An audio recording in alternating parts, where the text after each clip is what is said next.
दोस्तों, लाखों एस्पिरेंट्स ऐसे होते हैं जो बैंक एग्जाम की प्रिपरेशन करते हैं, लेकिन वो एक बैंक एग्जाम की डेट्स में ना उनके ट्रैप में फंस जाते हैं और अभी वो ट्रैप आपके सामने है। अभी मैं आपको एग्जाम डेट्स दिखाता हूं जिससे कि आपको समझ में आएगा वो ट्रैप क्या है। आपके सामने फर्स्ट वीक ऑफ अगस्त में एसबीआई पीओ प्री का एग्जाम होगा और अभी क्या चल रहा है, 6 जुलाई को वीडियो कर रहा हूं मैं। आपके पास 1 महीना है। अब इस 1 महीने में आपने इसकी प्रिपरेशन करी, पीओ प्री है एसबीआई, और 2 हफ्ते में नेक्स्ट 2 वीक्स में 22 अगस्त और 23 अगस्त को आईबीपीएस पीओ प्री है। और जब आपने इसे कंप्लीट किया ही था 22 अगस्त, इसके बाद एसबीआई क्लर्क प्री आ जाएगा सितंबर में। 1 महीना देखा जाए तो टाइम सबके पास में है, लेकिन अभी अगर जो बच्चा एकदम जीरो से तैयारी कर रहा है, फॉर्म आया, फॉर्म आते ही उसने फॉर्म भरा, उसने कहा मेरे पास 1 डेढ़ महीना है, इस 1.5 महीने में पूरी ताकत लगा देता हूं, वो पूरी ताकत लगा देगा, लेकिन पूरी ताकत लगाने के बाद भी उसका सिलेबस कवर हो जाएगा, बट क्या उसकी प्रैक्टिस सफिशिएंट हो पाएगी? और ये प्रैक्टिस सफिशिएंट हो भी गई तो क्या उसने मॉक पेपर सफिशिएंटली लगाए होंगे?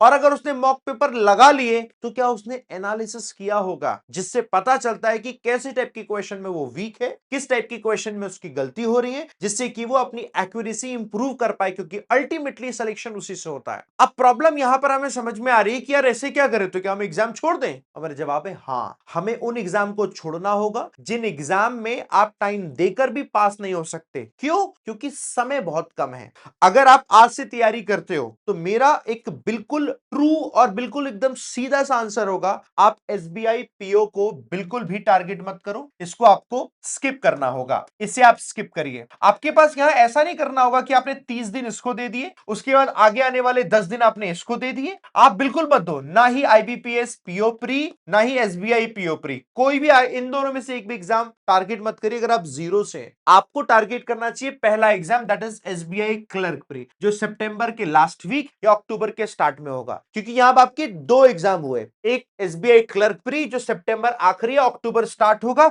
या दूसरा आईबीपीएस क्लर्क प्री जो आपको मालूम है 10 और 11 अक्टूबर को होगा, फिक्स्ड है। तो आपके ये 2 एग्जाम हैं जो क्लर्क लेवल के हैं, जो लोअर लेवल आता है। और अगर आप आज से जुलाई से टारगेट करते हो ना बाबू, तो जुलाई, अगस्त और सितंबर का आखिरी आ जाएगा, तो आप आराम से प्रिपरेशन कर सकते हो क्लर्क की। मैं आपको स्पेसिफिकली मना करने आया हूं आज कि अगर आप जीरो है तो अपना टाइम वेस्ट मत करो, अदरवाइज आपका यहां टाइम वेस्ट हो जाएगा कि लाओ इस एग्जाम को चेस करते हैं, और जब इसमें नहीं हो पाएगा फिर आप इस एग्जाम को चेस करोगे और इतना टाइम नहीं बच पाएगा कि आप इन और इन एग्जाम को चेस कर पाओ। लेकिन उस सबकी एक होड़ में, सबके एक प्रेशर में आप इस एग्जाम और इस एग्जाम को भी चेस कर रहे होंगे। और मालूम है इसका सबसे बड़ा हर्जाना कब होगा? आपने इतने एग्जाम चेस कर लिए होंगे, लेकिन किसी एक एग्जाम के बारे में पक्के से मजबूती से आप नहीं कह पाओगे कि हाँ इस टाइप की क्वेश्चन आए तो मैं कर लूंगा। लेकिन आपको यह जरूर लग रहा होगा कि हाँ मैं सीख तो रहा हूं, हाँ मैं इंप्रूव तो कर रहा हूं, लेकिन सिर्फ इंप्रूव करने से क्या होगा? सिलेक्शन ऐसे नहीं होता है। बहुत स्ट्रेटेजिकली हमें सिर्फ उतना पढ़ना होता है जो एग्जाम में आए, जितना टाइम है उतने टाइम में पढ़ना है। अब मेरी बात सुनो, आप क्या करो, अगर अभी आप जीरो, पहले मैं जीरो वाले बच्चों को बता रहा हूं, फिर मैं उनको बताऊंगा जो एटलीस्ट 3 महीने से तैयारी कर रहे हैं। जीरो वाले बच्चों को अभी फाउंडेशन पढ़ना चाहिए। क्या पढ़ना चाहिए बाबू आपको? फाउंडेशन। जहां फाउंडेशन में आप करेंगे कवर सिलेबस, सिलेबस कवर करने के बाद फिर आप करेंगे प्रैक्टिस,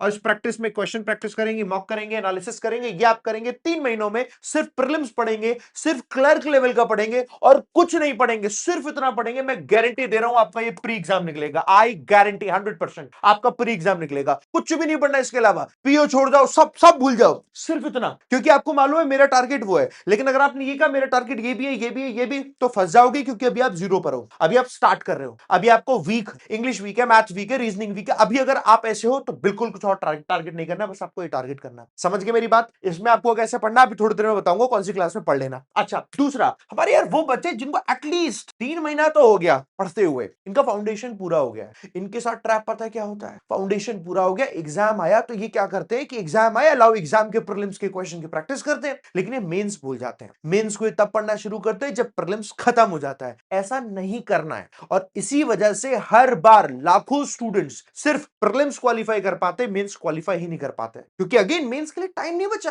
जैसे यहां इधर प्रीलिम्स के लिए टाइम नहीं बच रहा है, ऐसे वहां मेंस के लिए टाइम नहीं बचेगा। यहां पर भी वही निकाल पाएगा जो एटलीस्ट 3 महीने पहले से तैयारी शुरू कर रहा है, प्रीलिम्स भी वही निकाल पाएगा, तो मेंस भी वही निकाल पाएगा जो एटलीस्ट 3 महीने पहले से तैयारी कर रहा है। आज जुलाई है, फिर अगस्त आया, जो मेंस सितंबर में आएगा, ये रहा मेन सितंबर में, पहला मेन सितंबर में आ रहा है। और आप जुलाई से तैयारी करोगे तो जुलाई अगस्त सितंबर 3 महीने लगातार मेंस में दोगे तो पहला मेंस आप यहां पर आराम से क्लियर कर पाओगे। दूसरा मेंस अक्टूबर में आया, आराम से क्लियर कर पाओगे। तीसरा मेंस आपका नवंबर में आएगा, आराम से क्लियर कर पाओगे। चौथा मेंस आपके सामने दिसंबर में आया, आराम से क्लियर कर पाओगे, क्योंकि आपने 3 महीने पहले खुद को अच्छे से मजबूत कर लिया। टाइम तो होना चाहिए पढ़ने के लिए। अब सवाल ये कि सर 3 महीने हम मेंस पढ़ेंगे तो अभी एग्जाम हमारा प्रीलिम्स का है, तो उसका क्या करना है? प्रीलिम्स में सिर्फ और सिर्फ क्वेश्चन प्रैक्टिस करनी है, दैट्स इट। बस फाउंडेशन नहीं पढ़ना है आपको, नहीं फाउंडेशन में टाइम देना है, सिर्फ क्वेश्चन प्रैक्टिस करनी है। अब मैं बहुत क्लियरली लिख दे रहा हूं दो तरीके के कैंडिडेट्स को, किसको क्या करना है। पहला कैंडिडेट दोस्तों जो बिल्कुल एकदम जीरो से है, इनको सिर्फ 2 एग्जाम टारगेट करना है।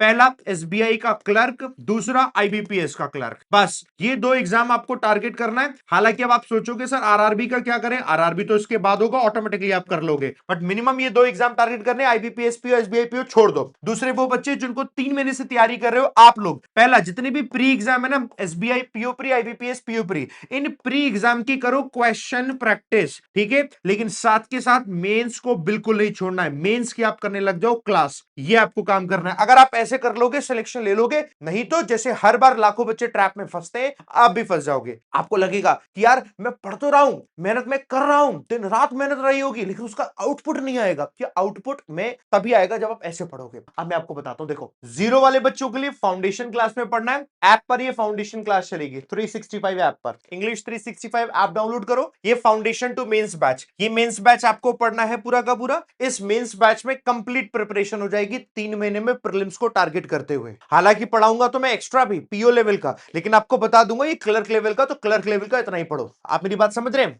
आपने यहां पर किया और इसी में सी के बाद मेंस कराऊंगा, तो आपको सिर्फ इसी बैच को फॉलो करना है, कुछ और फॉलो नहीं करना, पहली चीज। अब जो बच्चे 3 महीने हो चुके जिनको पढ़ते हुए, जिनको सिर्फ मेंस मेंस पढ़ना है, वो आप इसमें पढ़ो। देखो आप इसमें पढ़ो, आप इस मेंस वाले बैच में पढ़ो, ठीक है। आपको ये वाला मेंस वाला बैच पढ़ना है, जिसमें आपको फाउंडेशन नहीं पढ़ना है, मेंस की कॉन्सेप्ट, मेंस के एग्जाम क्वेश्चन की प्रैक्टिस, मेंस की टेस्ट सीरीज, सिर्फ मेंस लगाना है और कुछ नहीं करना है, सिर्फ मेंस करना है। आपको सिर्फ मेंस पढ़ना है। तो जो बच्चे फाउंडेशन पढ़ना चाह रहे हैं वो है जो जीरो से है, और जो बच्चे पिछले 3 महीने से तैयारी कर रहे हैं उनको सिर्फ मेंस पढ़ना है। अगर आप ऐसे करोगे, अपने आप को क्लैरिटी के साथ आगे बढ़ाओगे दोस्तों, इस बार सिलेक्शन ले लोगे। लेकिन ऐसे मिक्स नहीं कर देना, वो गड़बड़ हो जाएगी, ठीक है ना। इंफॉर्मेशन मेरी यहां तक की थी, आप सबको सही राह दिखाने की। आपको लगता है मैं आपको क्वालिटी कंटेंट दे रहा हूं, क्वालिटी वाली चीजें मिली हैं, कि आप परेशान हो रहे थे, चैनल को सब्सक्राइब कर लीजिएगा। ये दोनों बैचेस के लिंक मैंने डिस्क्रिप्शन में दिए हुए हैं, आप जाकर से परचेस कर लीजिए, एनरोल कर लीजिए। बाकी इंग्लिश 365 ऐप डाउनलोड कर लीजिएगा, वहां पर आपको मिल जाएंगे कोर्सेज। दूसरी चीज आप सब लोगों के लिए, अगर आपको लगता है कि यार मेरे को ये बैच और ये बैच भी चाहिए, और फ्यूचर में आने वाले 2027 के बैचेस भी चाहिए, क्योंकि मैं 2027 के लिए एलिजिबल हूं, या उसके लिए भी पढ़ना चाहता हूं, क्योंकि तब तो अपडेटेड कोर्स आएंगे, तब आप लीजिएगा सब्सक्रिप्शन। क्योंकि जो सब्सक्रिप्शन है उसका लॉन्च प्राइस है, वो लॉन्च प्राइस अभी भी